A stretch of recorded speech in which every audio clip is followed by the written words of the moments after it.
Cifose e lordose. É muito comum eu encontrar pessoas alegando que sente dor na coluna, que está cheio de problema na coluna, que a coluna está toda arrebentada e costumam falar: ah, doutor, eu tenho cifose e eu tenho lordose.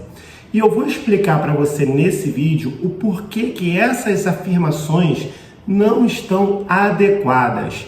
Para você que é novo por aqui, eu sou Rodrigo Coutinho, sou fisioterapeuta, especialista no tratamento não cirúrgico da escoliose. Seja bem-vindo a esse canal. Bem, primeiramente, o que são cifoses e lordoses? As cifoses e as lordoses são curvaturas naturais da coluna vertebral. Uma vez que a gente olha a coluna de frente, essa coluna ela deve ser reta. Contudo, quando observamos a coluna em perfil, ela possui curvaturas fisiológicas, que são justamente as cifoses e as lordoses. Então, se você observar nessa coluna que está em perfil, logo aqui em cima eu tenho a lordose cervical, logo abaixo a cifose torácica, aqui embaixo a lordose lombar e aqui a cifose sacral. Para fins educativos, eu vou reservar somente a cifose torácica e a lordose lombar.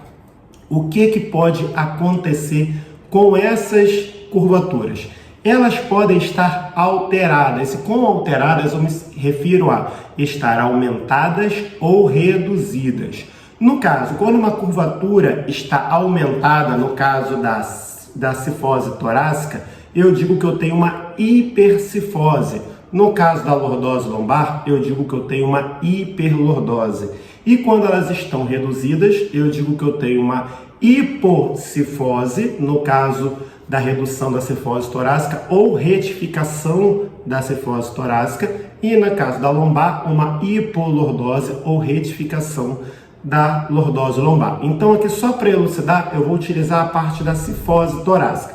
No caso aqui ela estaria neutra, ou seja, fisiológica, e agora eu vou transformar numa hipercifose.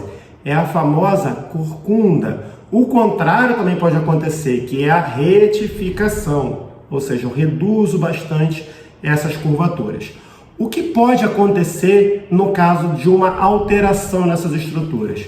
Muitas coisas podem acontecer, mas as principais seriam facilitação dos processos degenerativos, sobrecarga sobre essas estruturas, encurtamento de algumas estruturas e até mesmo deformação dessas estruturas.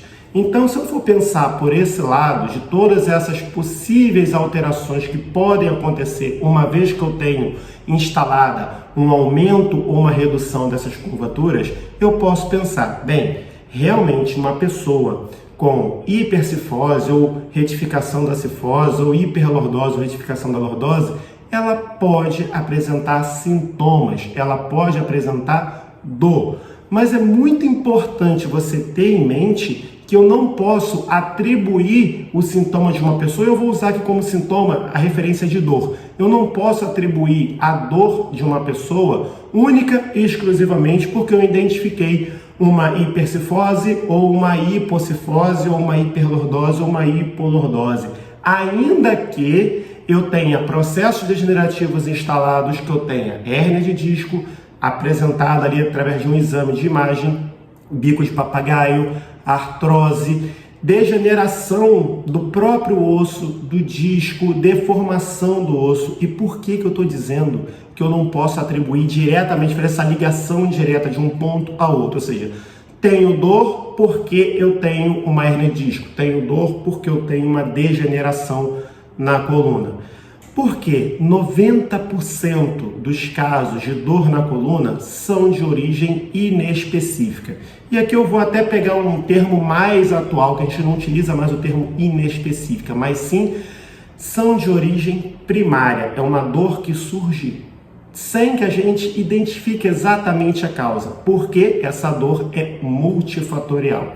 E quando eu me refiro a dor multifatorial, eu me refiro que é o somatório de diversas variáveis que pode sim englobar esses problemas biomecânicos, esses problemas anatômicos, os processos degenerativos, mas não é só isso eu tenho que englobar também aspectos psicossociais, emocionais. Tudo isso influencia para o surgimento da dor. Em outras palavras, a dor ela vai estar totalmente correlacionada com um contexto.